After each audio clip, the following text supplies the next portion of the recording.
Welcome students. हमारी आज की क्लास का टॉपिक है रिवर पॉल्यूशन। ये इस चैप्टर का लास्ट टॉपिक है, तो स्टार्ट करते हैं। आप सबको तो मालूम ही है कि हमारा अगर हम एशियन टाइम्स की बात करें तो जो भी सिविलाइजेशन थी वो सेटल थी नियर रिवर बैंक्स, और आज के इस मॉडर्न एज में वही सिविलाइजेशन जो रिवर बैंक्स पे सेटल थी वही ह्यूज सिटीज में कन्वर्ट हो चुकी है। ठीक है, तो rivers are the life lines of human beings. Now before understanding how we are polluting our rivers, we must understand the economic importance of river. अब देखो रिवर्स का क्या रोल है इकोनॉमी में। Role of rivers in rivers are the natural resources. पानी मैंने आपको बताया हमारी लाइफ को चलाने के लिए बहुत ही, आंख खुलने से लेकर आंख बंद करने तक हमें पानी की हर काम में जरूरत है। अब इकोनॉमी में क्या रोल है, देखो रिवर्स के माध्यम से हम लोग इरिगेशन करते हैं। इरिगेशन आपको सबको पता है, सिंचाई को कहते हैं। ठीक है, देन नेविगेशन। नेविगेशन का मतलब होता है एक जगह से दूसरी जगह जाना, जो कि हम रिवर्स के थ्रू करते हैं। It is the means of transport of people from one place to another. Similarly it's a very good excellent means of transportation of goods. We can carry goods from one place to another. Then next is for the domestic purpose. Domestic purpose का मतलब घरेलू कामों के लिए पानी का इस्तेमाल होता है। Then for the generation of hydroelectric power, employment generation में ये काफी हेल्पफुल है। Then natural fertility of the soil, या नेचुरली फर्टाइल बनाना। It's a good source of naturally fertile soil. ये हम पढ़ चुके हैं जब हम रिवर सिस्टम पढ़ रहे थे। और फर्टिलिटी किस वजह से है, नेचुरल फर्टाइल मैंने बोला है, तो आपको रिकॉल हो गया होगा कि वो सॉइल जिसमें सिल्ट सबसे ज्यादा है। Then next is moderate climate. Rivers जो हैं क्लाइमेट को सुहाना बनाते हैं। कभी भी किसी भी रिवर के पास गए होंगे या कहीं घूमने, जैसे कि हरिद्वार, गंगा के घाट, ये सब जगहें जो हैं, किसी भी नदी के पास आप जाओ, आपको जो वहाँ का टेम्परेचर है, वहाँ का जो क्लाइमेट है, वो बहुत मस्त लगता है, सुहाना लगता है। तो rivers are responsible for this moderate climate. Then India is an agrarian country, you all know. So it is, rivers are providing extreme benefit to our agriculture. कैसे? क्योंकि इरिगेशन का सबसे बेस्ट सोर्स है, नेचुरल सोर्स। ठीक है, तो इससे क्या होता है, हमारा जो नियर अबाउट 65% ऑफ जो पॉपुलेशन है जो एग्रीकल्चर में इन्वॉल्व है, उसको काफी हेल्प मिलती है। As a result of which it adds value to the Indian economy. अब इतने सारे बेनिफिट्स हैं हमें रिवर की, इस तो फिर हम उसे पॉल्यूट क्यों करें? बट हाँ, हम करते हैं, क्योंकि हम जब किसी चीज, जो चीज हमें बेनिफिशियल लगती है, हम उसकी ओर खींचते हैं और अपना बेनिफिट उठाते हैं, हम अपना पूरा फायदा उठाते हैं, इररिस्पेक्टिव कि उसको क्या हानि पहुंच रही है, जो कि हमें नहीं करना चाहिए। So let's understand how river pollution is moving on. River pollution की बात करें तो रिवर्स को सिर्फ और सिर्फ हम ह्यूमन बींग्स ही पॉल्यूट करते हैं।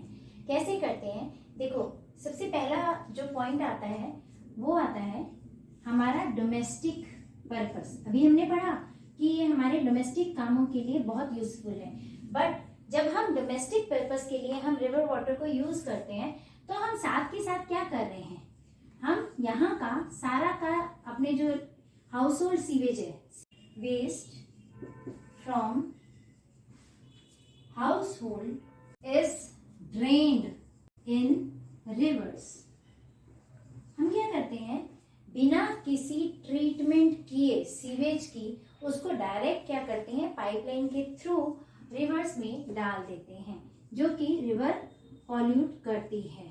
इससे क्या होता है, रिवर पॉल्यूशन बढ़ता है, इससे अनेकों बीमारियां फैलती हैं। अब आप कहेंगे कि रिवर गंगा जो है उसमें जाने से पाप धुल जाते हैं, उसमें जाके बहुत कुछ भी धुल जाता है, क्योंकि अभी अगर आप रिवर गंगा का कोर्स देखते हो तो मेजर सिटीज के पास से होती हुई आती है और रास्ते में उसको काफी सारा ऐसा ही ड्रेनेज उसमें। हमने कहा कि एग्रीकल्चर के लिए हमें बहुत यूजफुल है, बिल्कुल यूजफुल है, क्योंकि पानी के बिना एग्रीकल्चर पॉसिबल नहीं है। बट जो हम लेटेस्ट इंसेक्टिसाइड्स, पेस्टिसाइड्स या फर्टिलाइजर्स जो हम लोग इस्तेमाल करते हैं, ये क्या करते हैं, fertilizers they mix with water and directly enters in lakes और rivers. Then next is the industrial waste. Industries कैसे करती हैं पॉल्यूट? इंडस्ट्रीज का क्या करते हैं हम लोग, वेस्ट, इसके रिलीज होने वाले केमिकल्स, जैसे जो फैक्ट्रीज या इंडस्ट्रीज में डाई प्रोसेस होता है, कलरिंग होता है, ये सारी एसिडिक होती है, केमिकल से बनी होती है, उनको, और साथ के साथ हम लोग क्या करते हैं, जैसे शीशे की फैक्ट्री होती है जहाँ पे कांच का काम होता है, उसका वेस्ट, ठीक है, और हॉट वाटर, यहाँ से रिलीज होने वाला गर्म पानी, ठीक है, ये सारा का सारा हम डायरेक्ट रिवर्स में डालते हैं विदाउट एनी ट्रीटमेंट। अगर हम ये सब चीजें डाल रहे हैं तो वहां की एक्वेटिक लाइफ कितनी ज्यादा नुकसान भोग रही है, ये आप अंदाजा लगा सकते हो। केमिकल्स वाला पानी वो पी रहे हैं, ठीक है, ये जो इंडस्ट्रीज का जो वेस्ट है, ये जितना भी कचरा आ रहा है, ये सारी एक्वेटिक लाइफ पे इम्पैक्ट डाल रहा है रिवर वाटर के साथ साथ। अब इससे रिवर वाटर तो पॉल्यूट हो रहा है, उसकी क्वालिटी तो डिटोरिएट हो ही रही है, साथ के साथ जो हमारी एक्वेटिक लाइफ है, वो सारी फिशेस, जो प्रॉन्स, जो क्रैब्स वगैरह, जो भी आप कंसिडर करो जो रिवर के अंदर रहते हैं लाइफ, वो सारी इससे खराब हो रही है। और जो हॉट वाटर है, इससे जल जाती है मछलियां, मर जाती है मछलियां, ठीक है, तो इस तरीके से ये नुकसान करता है। Now next is urbanization. हम कहते हैं अर्बनाइजेशन में हमारी रिवर्स हमें हेल्पफुल है ना। अर्बनाइजेशन का मतलब क्या है, शहरीकरण। शहरीकरण में बिल्कुल हमारे लिए रिवर्स हेल्पफुल है, कंस्ट्रक्शन वगैरह में हमारे लिए बहुत ज्यादा बेनिफिट रहता है। बट साथ के साथ क्या हो रहा है, हम लोग क्या कर रहे हैं, जितना मलबा निकलता है, गार्बेज, वो सारा का सारा डायरेक्टली, ठीक है ना, रिवर्स में डालते हैं विदाउट एनी ट्रीटमेंट। अच्छा एक बात बताओ, आप लोगों के घर में वो स्वच्छता अभियान वाली गाड़ी आती है, या सुबह सुबह कचरा अंकल लेके जाते हैं जो सफाई कर्मचारी होते हैं, है ना, तो कितने लोग ऐसे हैं जो कि सूखा कचरा और गीला कचरा अलग करते हैं? कोई भी नहीं करता। वो क्या करते हैं, मैक्सिमम लोग एक ही डस्टबिन में डाल देते हैं और बचते रहते हैं कि अगर साथ में इंस्पेक्टर साहब होंगे गाड़ी में बैठे हुए तो ऑब्वियसली वो नहीं डालेंगे, वो नेक्स्ट डे किसी और सफाई कर्मचारी को देते हैं, या फिर रात में रोड साइड पे ही डाल आते हैं, जो कि एक बहुत गलत बात है ना। तो इसी तरीके से हम क्या कर रहे हैं, अपना टाइम थोड़ा सा सतर्क होके थोड़ा अवेयर हैं, बट हम अपने आप को थोड़ी सी आप कह सकते हो कि हम अपने आप को कष्ट नहीं देना चाहते, तो थोड़ा सा हाथ पैर हिला के, है ना, तो इन द सेम वे कोई भी नहीं देना चाहता। इसी कारण से हमारी जो रिवर्स हैं वो पॉल्यूट होती चली जा रही हैं। शिप्स का जो ऑयल स्पिल होता है, ऑयल स्पिलिंग एक मेजर कारण है रिवर पॉल्यूशन का। नेक्स्ट है आपका रेडियो एक्टिव वेस्ट। जितना भी रेडियो एक्टिव वेस्ट है ये कितना ज्यादा हार्मफुल है, ये सबको मालूम है। यूरेनियम, थोरियम, ये सब है ना, इसका एक्सट्रैक्शन होता है और फिर उसका जो वेस्ट निकलता है उसको instead of dumping somewhere inside the earth और थ्रू प्रॉपर पाइपलाइन सिस्टम, हम लोग क्या करते हैं, उसको डायरेक्ट रिवर में डाल देते हैं। अब आप ये सोच लीजिए, इतना गंदगी जा रही है और उसके साथ ये भी जा रहा है, तो कितना ज्यादा हम पे इम्पैक्ट पड़ रहा होगा, ठीक है। तो ये सब चीजें मिलकर जो है वाटर क्वालिटी को डिटोरिएट करते हैं। वाटर की क्वांटिटी में काफी डिक्रीज होती चली जा रही है।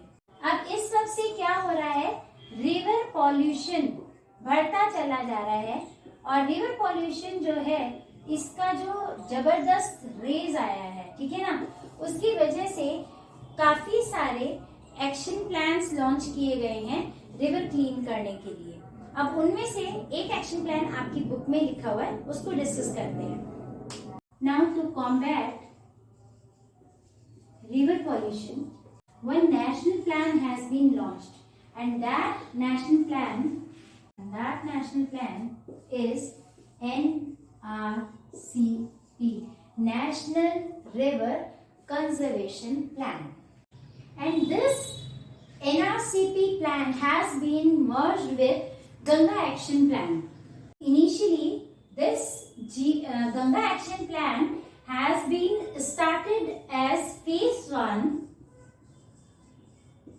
in 1985, but later on in 2000 it closed down.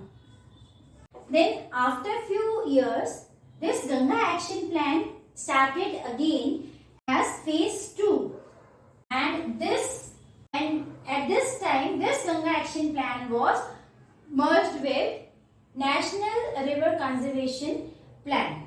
And now when this Ganga Action Plan was merged with NRCP, at this time it includes 152 towns in 27 interstate rivers in 16 states. Now, out of 215 projects, 65 has been completed and rest are to be done, and the rest of the projects are in progress. अब ये जो ऐसे जो हैं action plans होते हैं students, इनका एक लॉन्ग टर्म विजन होता है, जिसमें काफी सारे प्रोजेक्ट्स यूज किए जाते हैं, इनिशिएट किए जाते हैं, जिससे कि एक प्लान में काफी सारा वर्कआउट एक साथ चलता है। अब जैसे कि गंगा एक्शन प्लान है, इसमें अगर हम रिवर्स की क्लीननेस के बारे में या कुछ भी बात करें तो ये नहीं कि सिर्फ कचरा हटाया जा रहा है या सीवेज ट्रीटमेंट चल रहा है बस तो पानी साफ हो जाएगा, ऐसा नहीं है। इसमें क्या है, मल्टीपर्पज टाइप के प्रोजेक्ट्स होते हैं। इसमें क्या है, काफी सारे काम एक साथ चलते हैं, जैसे सीवेज ट्रीटमेंट प्लांट्स कई सारे, एक नहीं कई सारे लगाए गए हैं। देन उसके बाद में रेनोवेशंस ऑफ घाट्स, कुछ घाट नए भी कंस्ट्रक्ट किए जाते हैं, न्यूली कंस्ट्रक्टेड भी देखने को मिलते हैं ऐसे प्रोजेक्ट्स में, और कुछ जो पहले से ऑलरेडी एग्जिस्टिंग घाट्स हैं उनका रेनोवेशन किया जाता है।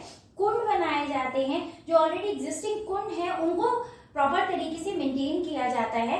फिर उसके बाद में पॉन्ड सिस्टम का भी जो है उसको भी सुधारा जाता है, ठीक है। फिर ड्राई कचरा जो घाट्स पे पड़ा रहता है और जो वेट कचरा उसकी जो है ट्रीटमेंट अलग अलग सेपरेटली की जाती है। अब ऐसे केसेस में और क्या किया जाता है, जैसे एक्वेटिक लाइफ है जो रिवर्स की, उसमें जो एंडेंजर्ड और एंडेमिक स्पीशीज हैं उनको रिस्टोर किया जाता है और अवेयरनेस फैलाई जाती है। अब जैसे ये गंगा नेशनल प्लान है, गंगा एक्शन प्लान है, इसमें जो है गंगा त्रिवेणी नाम से मैगजीन, डिफरेंट नाम से मैगजीन रिलीज की जाती है, जिनको लोग पढ़ते हैं, अवेयर होते हैं और फर्दर इस काम को पूरा करने में काफी हेल्प मिलती है। जैसे मैगजीन है गंगा त्रिवेणी, गंगा दर्पण, और गंगा से पे काफी सारे सॉन्ग्स भी जो हैं वो बना दिए गए हैं। इस तरीके से अवेयरनेस फैलाई जाती है। So this is all about river pollution, and here we are going to end our chapter. So prepare your notes well till next class. Let's have recap through images.